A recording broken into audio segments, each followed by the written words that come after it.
मुझे तुमसे एक सवाल पूछने दो और जरा भी बुलंद आवाज में जवाब मत देना। बस अपने दिल के अंदर ईमानदारी से जवाब देना।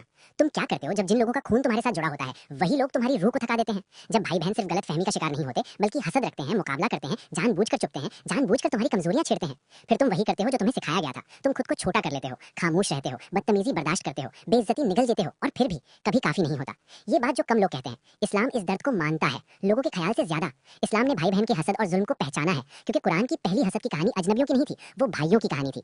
अल्लाह सूरह यूसुफ 12:8-9 में फरमाता है, जब उन्होंने कहा यकीनन यूसुफ और उसका भाई हमारे बाप को हमसे ज्यादा महबूब है। ये हसद सिर्फ दिल तक महदूद नहीं रहा, ये साजिश बना, जुल्म बना, जज्बाती तशद्दुद बना। सबक, घर के अंदर हसद हकीकत है, कदीम है और अल्लाह इससे वाकिफ है। भाई बहन से मिलने वाला दर्द हकीकी होता है। इस्लाम कभी भी किसी मोमिन को ये हुक्म नहीं देता कि वो लगातार जज्बाती, ज़हनी या रूहानी नुकसान में जिए, चाहे वो नुकसान खानदान से ही क्यों ना हो। इस्लाम जो मना करता है वो है रिश्ते काटना, गुरूर, बदला, नफरत या ईगो की वजह से। और जो इस्लाम इजाजत देता है, कभी कभी फर्ज बनाता है, वो है फासला, ताकि नुकसान से बचा जा सके।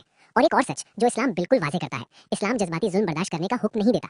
लोग सब्र को खुद को मिटा देना समझ लेते हैं, लेकिन कुरान इस गलत फहमी को दूर करता है। अल्लाह सूरह अश-शूरा 42-41 में फरमाता है, जो अपने ऊपर जुल्म होने के बाद अपना दिफा करता है उस पर कोई इल्जाम नहीं। दोबारा पढ़ो, हुदूद बनाना नाफरमानी नहीं, अपनी ज़हनी सेहत की हिफाजत तकब्बुर नहीं, नुकसान से दूरी रिश्ता तोड़ना नहीं, अपनी सुकून की हिफाजत गुरूर नहीं।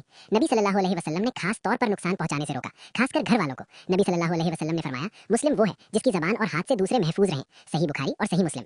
अगर कोई बार बार तुम्हें चढ़ाता है, जानबूझकर गुस्सा दिलाता है, बेइज्जती करता है, जज्बाती तौर पर तोड़ देता है, तो वो इस्लामिक अखलाक की खिलाफ वर्जी कर रहा है, तुम नहीं। और नबी सल्लल्लाहु अलैहि वसल्लम ने ये भी फरमाया, मोमिन वो नहीं जो खुद को जलील करे। इसलिए अगर जज्बाती तौर पर खुला रहना तुम्हें तोड़ रहा है, गुनाह के करीब ले जा रहा है, गुस्से में ढकेल रहा है, तो खामोशी सुन्नत बन जाती है, फासला इबादत बन जाता है और दिल की हिफाजत इताअत बन जाती है। और याद रखो, खुद को गिरा देना कभी हसद रखने वालों को ठीक नहीं करता। इस्लाम ने कभी खुद को मिटा देना नहीं सिखाया।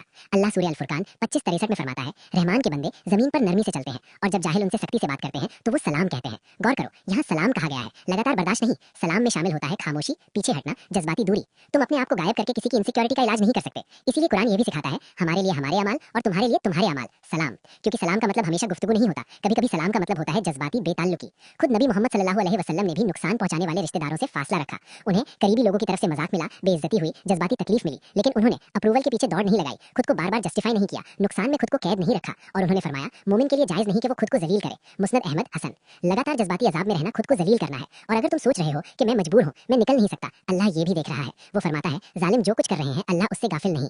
हर खामोश आंसू, हर रात का चुपचाप रोना, हर मर्तबा जब तुम रिएक्शन के बजाय वक्कार चुनते हो, कुछ भी जाया नहीं होता। नबी ने वादा किया, मजलूम की दुआ कभी रद्द नहीं होती, शायद फौरन नहीं लेकिन यकीनन। और वो बात जो कोई बुलंद आवाज में नहीं कहता, हर इम्तिहान हमेशा बर्दाश्त करने के लिए नहीं होता, कुछ इम्तिहान तुम्हें निकालने के लिए होते हैं, तरक्की, आजादी और सुकून की तरफ। कभी कभी अल्लाह लोगों को तुम्हारी जिंदगी से पहले तुम्हारे दिल से निकाल देता है। अगर ये सुनकर तुम्हारा सीना भारी है तो तुम कमजोर नहीं, तुम नाशुक्रे नहीं, तुम सब्र में नाकाम नहीं, तुम एक जख्मी रूह हो जो बस जिंदा रहने की कोशिश कर रही है। और अल्लाह टूटी हुई रूहों के तुम सोचते हो उससे कहीं ज्यादा करीब होता है।